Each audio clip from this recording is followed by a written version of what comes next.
അങ്ങനെ ഓട്ടോറിക്ഷയിൽ നിന്നും ഇറങ്ങി നേരെ രാമക്ഷേത്രം ലക്ഷ്യമാക്കി നീങ്ങി. ഇവിടുന്ന് ഏകദേശം 1 കിലോമീറ്ററോളം നടക്കണം. ഞാൻ നടത്തം തുടർന്നു. ഇടയ്ക്ക് ചില ആളുകളൊക്കെ വരും, നമ്മുടെ നെറ്റിയിൽ ചന്ദനം പൂശുവാനും ഹേ ഹരേ റാം എന്ന് എഴുതുവാനും ഒക്കെ. അതൊക്കെ എഴുതിയാണ് എല്ലാവരും നടക്കുന്നത്. ഞാനും എഴുതി. അങ്ങനെ നടക്കുമ്പോൾ കുറച്ച് ആളുകളെ പരിചയപ്പെട്ടു. റഷ്യയിൽ സ്ഥിരതാമസമാക്കിയ ഗുജറാത്തുകാരാണ്. പുതിയ രാമക്ഷേത്രം കാണുവാൻ വന്നതാണ്. 2 ദിവസമായി അവരിവിടെയുണ്ട്. ക്യാമറയെല്ലാം കണ്ടപ്പോൾ എൻ്റെ പിന്നാലെ കൂടി.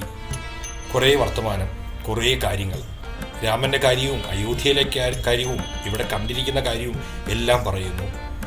ഇത് മാത്രം കണ്ടാൽ പോരാ, നിങ്ങൾ സരയൂ തീരത്ത് പോകണം, അവിടെ ആരതിയുണ്ട്, അത് കാണണം, നമുക്ക് അവിടെ വെച്ച് കാണാം എന്നൊക്കെ അവർ പറയുകയുണ്ടായി. ഞാനും അവരോട് കുറേ കാര്യങ്ങൾ സംസാരിച്ചു. അവസാനം അവർ എന്നെ വിടുന്ന മട്ടില്ല. അങ്ങനെ ഓരോ കാര്യങ്ങൾ പറഞ്ഞ് അവർ നിൽക്കുകയാണ്. അപ്പോൾ എൻ്റെ ക്യാമറ കണ്ടപ്പോൾ അവർക്ക് സെൽഫി എടുക്കണം, അതൊക്കെ എടുത്തു. എൻ്റെ നമ്പരും വേണം, അതും കൊടുത്തു. നമ്പർ എന്തിനാന്നല്ലേ, നാളെ സരയൂ തീരത്ത് കാണാം, അതിനു വേണ്ടിയാണ്. എന്തായാലും നമ്പരും എല്ലാം കൊടുത്തു. പോകുവാൻ യാത്ര പറഞ്ഞു തുടങ്ങി. അപ്പോഴും വിടുന്ന ഭാവമില്ല. രാമനെക്കുറിച്ചുള്ള കാര്യങ്ങളാണ് എല്ലാം അവർ പറയുന്നത്. ഇങ്ങനൊരു ക്ഷേത്രം വരുമെന്ന് ഒരിക്കലും പ്രതീക്ഷിച്ചതല്ല.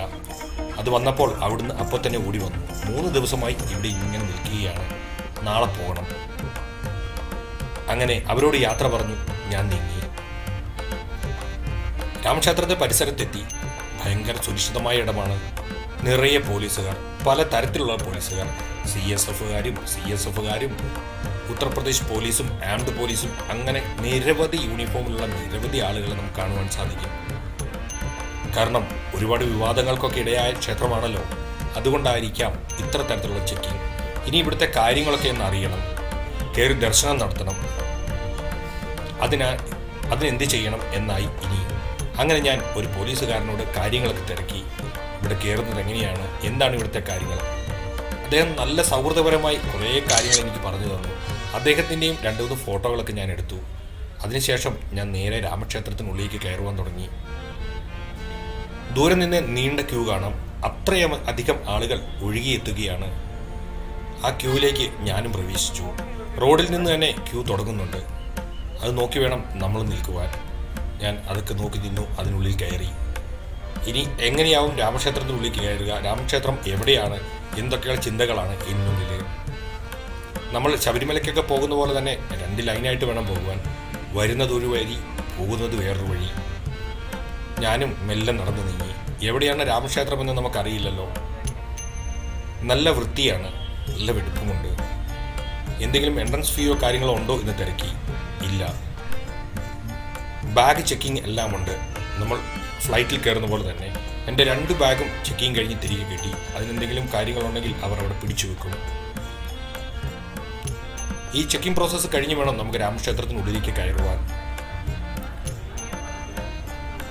ഇവിടെ നിറയെ ജനമാണ്. ഇനി എൻ്റെ ബാഗേജുകൾ എന്ത് ചെയ്യും? ഞാൻ ക്ലോക്ക് റൂം തപ്പി നടപ്പായി. ക്ലോക്ക് റൂം എവിടെയെങ്കിലും ഉണ്ടോ എന്ന് നോക്കുന്നു. എവിടെ തിരിഞ്ഞാലും രാമൻ്റെ പാട്ടുകളും ഹേ ഹരേ റാം, ജയ് ശ്രീറാം എന്ന് വിളിക്കുന്ന കാര്യങ്ങൾ മാത്രമേ നമുക്ക് കേൾക്കുവാൻ സാധിക്കത്തുള്ളൂ. എല്ലാം കാവ്യമയം. കൂടുതലായും ഉത്തരേന്ത്യക്കാർ തന്നെയാണ് ഇങ്ങോട്ട് വരുന്നത്. ഇത് ക്ലോക്ക് റൂമിലേക്കുള്ള ക്യൂ ആണ്. ഇനി അവിടെ കയറി ഈ ബാഗുകളൊക്കെ ഏൽപ്പിച്ച ശേഷം വേണം പോകുവാൻ. യാതൊരു ഫീസും ക്ലോക്ക് റൂമിൽ ഈടാക്കുന്നില്ല. നമ്മുടെ സാധനങ്ങൾ അവരെ പറഞ്ഞ് തൃപ്തിപ്പെടുത്തി അതിൽ നിന്ന് റെസീറ്റ് വാങ്ങി വേണം പോകുവാൻ. അതവർ കൃത്യമായി ചെയ്യുന്നുണ്ട്. അപ്പോഴാണ് ഓർത്തത്, രാമക്ഷേത്രത്തിൽ ദർശനം നടത്തണമെങ്കിൽ അപ്പുറത്ത് വേറൊരു ക്ഷേത്രമുണ്ട്. ഹനുമാൻ ഗാഹ് എന്നും ഹനുമാൻ ഗഡി എന്നും പറയും. ഇവിടെ ദർശനം നടത്തിയ ശേഷം മാത്രമേ രാമനെ കാണാവുള്ളൂ. എങ്കിലേ നമുക്ക് അനുഗ്രഹം കിട്ടത്തുള്ളൂ. ഇനി നിങ്ങൾ വളരെ കഷ്ടപ്പെട്ട് പകർത്തിയ ഈ രാമൻ്റെ വിഗ്രഹങ്ങൾ ഒന്ന് കണ്ടുകൊള്ളൂ. മൊബൈലോ ക്യാമറയോ ഒന്നും ഇതിനുള്ളിൽ അലൗഡഡ് അല്ല. അതുകൊണ്ട് തന്നെ ഇതൊക്കെ വേറെ രീതിയിൽ സംഘടിപ്പിച്ചെടുപ്പിച്ചതാണ്. ഒന്ന് നോക്കിക്കോളൂ. വ്യക്തമായി നോക്കിക്കഴിഞ്ഞാൽ നിങ്ങൾക്ക് രാമൻ്റെ വിഗ്രഹം കാണുവാൻ സാധിക്കും. അപ്പോൾ ഇനി ഈ വിഗ്രഹങ്ങളൊക്കെ കണ്ട ശേഷം നമുക്ക് കാണാം.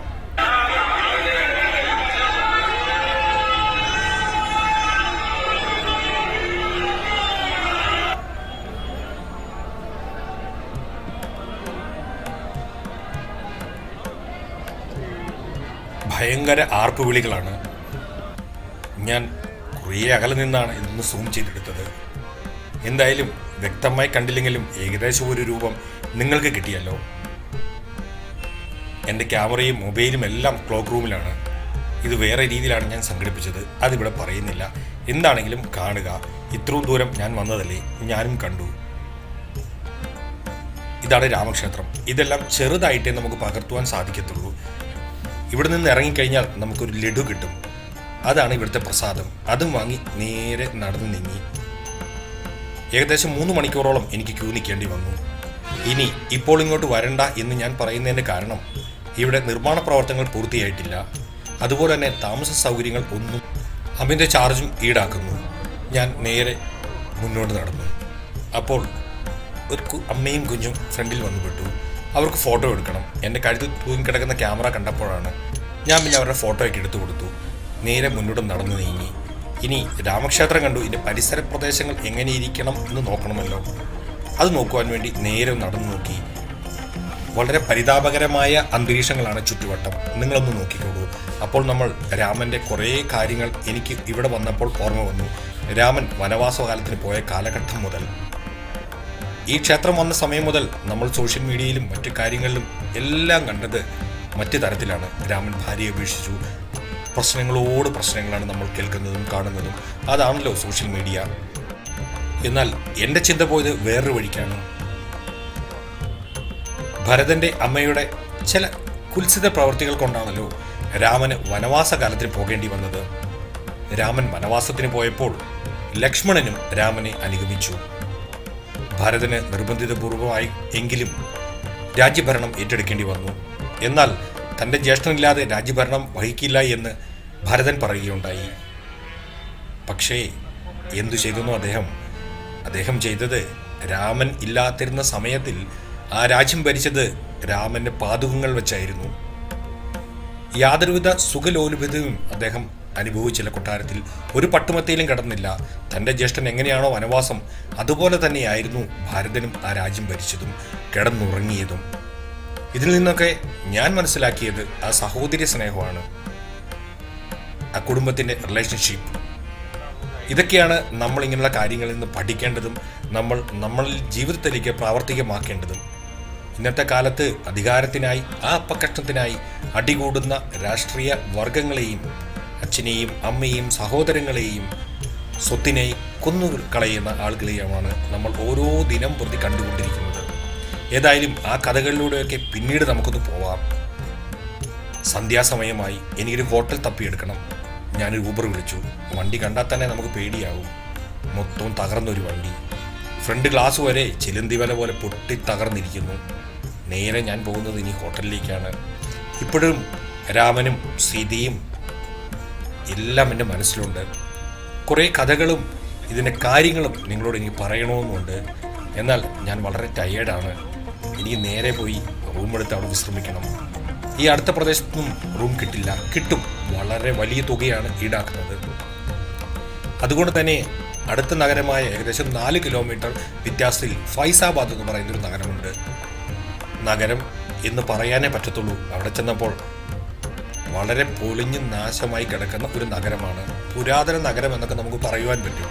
രാമനുള്ള കാലത്തുള്ളതാണോ എന്ന് വരെ തോന്നിപ്പോകുന്ന ഒരു നഗരം. നേരെ ആ നഗരത്തിലാണ് ഞാൻ ഓൺലൈൻ വഴി ഒരു ഹോട്ടൽ ബുക്ക് ചെയ്തത്. നേരെ അവിടെ ചെല്ലണം.